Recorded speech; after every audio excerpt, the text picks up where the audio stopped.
The Los Angeles Lakers finally returned to Crypto.com Arena on Tuesday night,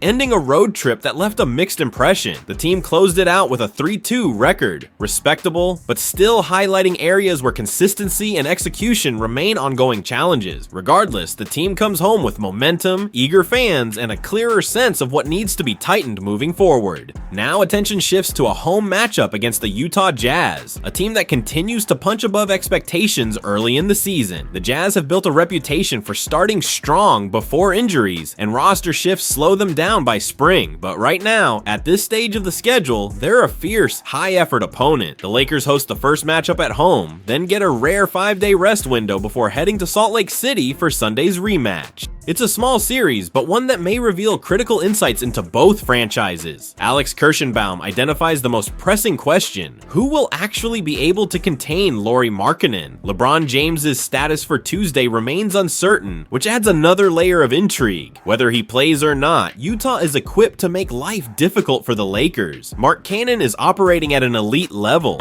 Will Hardy's asking that same question. The 7-foot all-star blends size, mobility, and elite shooting touch in ways a few defenders can effectively neutralize. His averages 36 points per game on 4.799, 3.899, 880 splits, plus 6.2 rebounds and 2.1 assists show a player scoring with rhythm, efficiency, and full confidence. Beyond the numbers, his assertiveness and timing make him especially dangerous. He steps into big shots without hesitation and attacks mismatches relentlessly. Utah's 5-8 record does not reflect how competitive they've been in close games. Defensively, the Lakers will need discipline and versatility. Rui Hachimura is expected to open the matchup, using his strength to absorb drives and force tougher looks. Jared Vanderbilt's energy and defensive instincts could become essential, especially if Utah looks to free Markkanen with off-ball screening. Even with both defenders, containing him remains a major challenge. Another focal point lies with the Lakers' interior anchor, DeAndre Ayton. Ayton's season has been defined by inconsistency, flashes of dominance mixed with quieter performances. That volatility is manageable when he eventually settles into a secondary or tertiary scoring role, but the Lakers still rely heavily on his defensive presence every night. The good news, Ayton enters this series playing some of his best basketball of the year.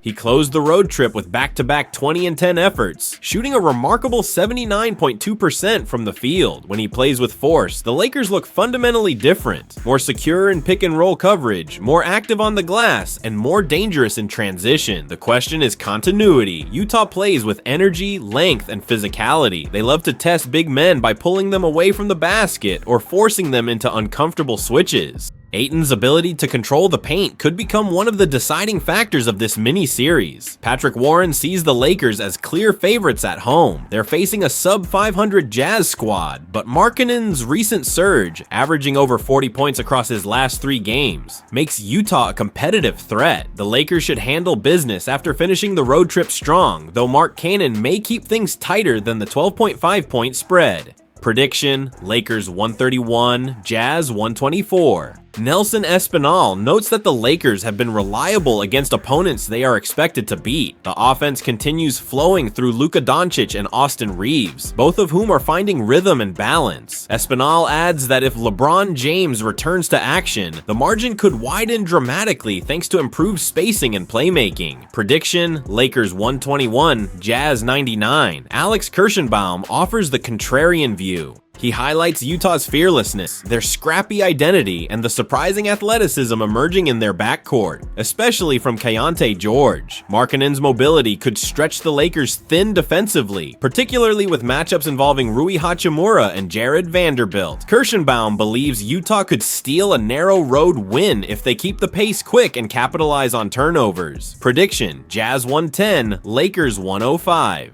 In the end, this home-and-home series carries far more weight than the standings suggest. The Lakers seek stability, identity, and sustained momentum. The Jazz aim to earn respect and extend their early season competitiveness. 2 games, 1 week, and an opportunity for both sides to make a meaningful statement. Tonight could mark a significant moment in NBA history, the possible return of 40-year-old, 21-time All-NBA forward LeBron James, as the Los Angeles Lakers prepare to host the Utah Jazz at Crypto.com Arena. And based on everything coming out of the Lakers camp, the anticipation is real. Shams Charania of ESPN joined NBA Today to break the news that the 4-time MVP is pushing toward his long-awaited season debut.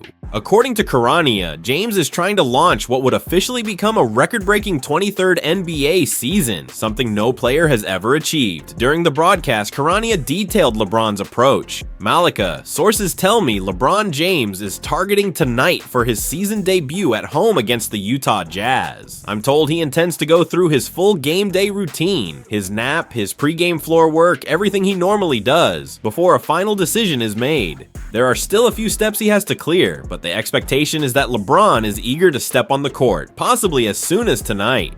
Earlier this morning, James took part in the Lakers' shoot-around without restrictions, another strong indication that he's ready to take that next step. His presence alone sent a noticeable jolt through the gym, signaling a potential end to a stretch in which the Lakers have had to adapt without him. Still, Los Angeles has done more than simply stay afloat. They have thrived. The Lakers enter the night at 10-4, sitting 4th in the Western Conference and displaying a level of cohesion rarely seen so early in the season. A major catalyst behind that success has been the star-level production of Luka Doncic, who has opened the year playing like a frontrunner for MVP.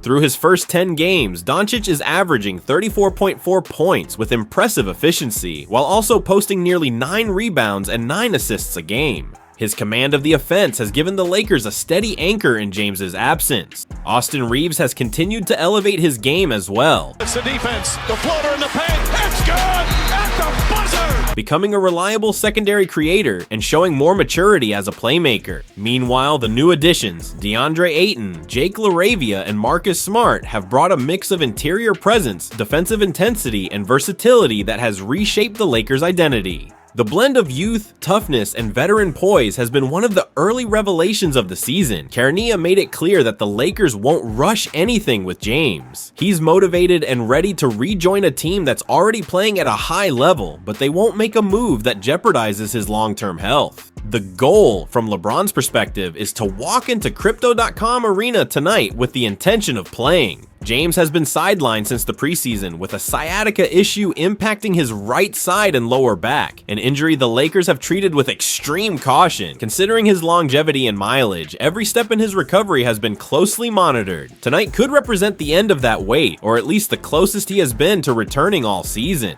And historically, the stakes are significant. James is currently tied with Hall of Famer Vince Carter for the most seasons played in NBA history at 22. The moment he steps on the floor again, he will stand alone with 23 seasons, yet another milestone in a career filled with them. If LeBron does not suit up tonight, he'll have nearly a full week before the Lakers face Utah again, this time in Salt Lake City. That extra time would allow him to continue strengthening his back while the Lakers maintain their rhythm. But as of now, the atmosphere in Los Angeles suggests that tonight might be the night. The arena is expected to be packed, the energy already building, and the fan base waiting for the moment the face of the franchise steps back under the lights. All eyes now shift to LeBron's pre-game routine, because if everything goes according to plan, the NBA could witness yet another historic milestone before the night is over. The Dallas Mavericks are heading straight into the heart of trade season, and all signs are pointing toward major changes in the coming weeks. But the biggest surprise isn't that Dallas is considering moves, it's who they're preparing to move on from. According to a new report from Mark Stein, the player most likely to be traded isn't one of the star names circulating in rumors. It's Daniel Gafford, a development almost no one saw coming. Gafford, a 6'10" rim protector known for his verticality, defensive energy, and reliability around the basket, has suddenly become the center of Dallas's trade discussions. This comes at a moment when the franchise is sitting at 4-11 after a frustrating loss to the Minnesota Timberwolves, a record that amplifies internal pressure for a reset. And with former general manager Nico Harrison now officially out, the Mavericks are clearly a team in transition, evaluating every piece on the board. Mark Stein reports that Daniel Gafford is widely regarded as the most tradable Maverick between now and the February 5th trade deadline in the first year of a 3-year $54.4 million contract. The deal itself, affordable for a starting caliber big man, makes him attractive to contenders. But Stein also points out a complication: the ongoing injuries to Davis and Derek Lively too.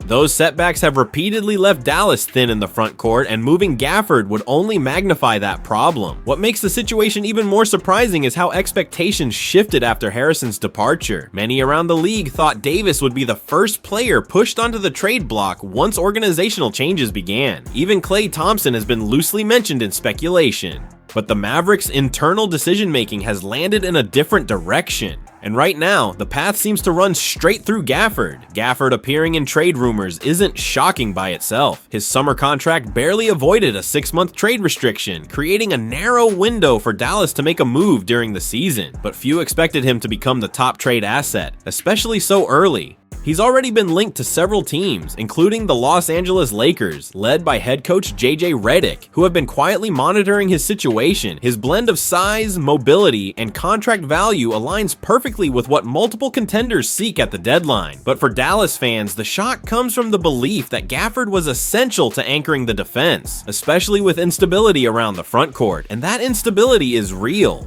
Davis and Lively too, two players Dallas depends on heavily, have struggled to stay healthy. They've combined for only 10 appearances this season. That kind of inconsistency forces Dallas to live on thin ice defensively, and moving Gafford would shift enormous responsibility onto Moussa Cisse, a young center still adjusting to NBA speed. Yet the complicating contrast is that Gafford has been the most physically dependable big man on the roster. Despite missing the first 5 games due to an ankle sprain suffered in training camp, he has played in 9 straight games and delivered the steady interior presence the Mavericks desperately need. He's not a superstar, but he fills a role that becomes invaluable when the rest of the front court is constantly unavailable. This puts the Mavericks in a delicate position. If they truly want to chase a playoff berth, trading Gafford could be a major setback. His shot blocking, rim runs, and ability to collapse defenses have played a crucial part in Dallas's system since he arrived at the 2024 trade deadline. In fact, the Mavericks would have had a hard time reaching the NBA Finals that season without him. At that time, Gafford was a stabilizing force, a key piece in fixing the interior issues that plagued the team early in the year.